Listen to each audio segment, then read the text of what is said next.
এই দেশের মানুষ তারেক রহমানকেই প্রধানমন্ত্রী হিসেবে দেখতে চায় বললেন খন্দকার মারুফ। আলিক হোসেনের পাঠানো তথ্য ও ভিডিওতে দেখুন বিস্তারিত।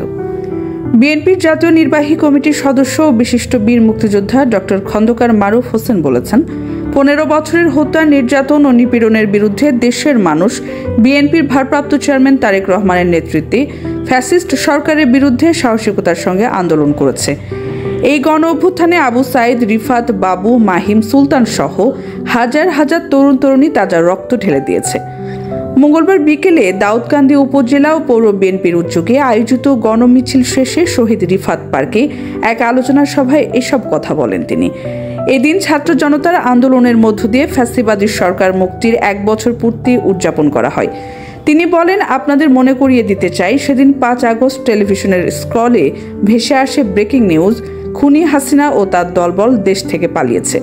চারদিকে একটাই স্লোগান ছিল, পালাইছে রে পালাইছে, শেখ হাসিনা পালাইছে।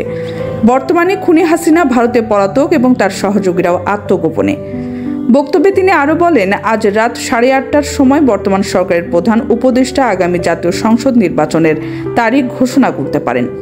আমরা শুনেছি 12 ফেব্রুয়ারি নির্বাচন হওয়ার সম্ভাবনা রয়েছে। সময় বেশি নেই, তাই এই সময় পর্যন্ত আমরা রাজপথে থাকব। আজকের বৃষ্টির মধ্যে যে গণজোয়ার দেখেছি তা যদি বজায় থাকে তাহলে বিএনপিকে 2/3 আসন নিয়ে রাষ্ট্র ক্ষমতায় আসা থেকে কেউ ঠেকাতে পারবে না। তিনি আরও বলেন, দেশের জনগণ আজ তারেক রহমানকেই দেশের পরবর্তী প্রধানমন্ত্রী হিসেবে দেখতে চায়। আমাদের নেতা ডক্টর খন্দকার মোশাররফ হোসেনকে দেশের সর্বোচ্চ নেতৃত্বে দেখতে চাই।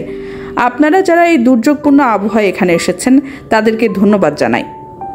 অনুষ্ঠানে আরও উপস্থিত ছিলেন উপজেলা বিএনপির আহ্বায়ক এম.এল. লতিফ ভুইয়া, পৌর বিএনপির আহ্বায়ক নূর মোহাম্মদ সেলিম সরকার, উপজেলা বিএনপির সদস্য সচিব ভিপি জাহাঙ্গীর আলম, উপজেলা বিএনপির সিনিয়র যুগ্ম আহ্বায়ক জসিম উদ্দিন আহমেদ, যুগ্ম আহ্বায়ক এম.এস. সাত্তার, পৌর বিএনপির সিনিয়র যুগ্ম আহ্বায়ক সওগাত চৌধুরী পিটার এবং পৌর বিএনপির সদস্য সচিব কাউসার আলম সরকার। এছাড়াও উপস্থিত ছিলেন যুগ্ম আহ্বায়ক খন্দকার বিল্লাল হোসেন সুমন, সালাউদ্দিন সরকার, মোস্তাক সরকার সহ প্রমুখ।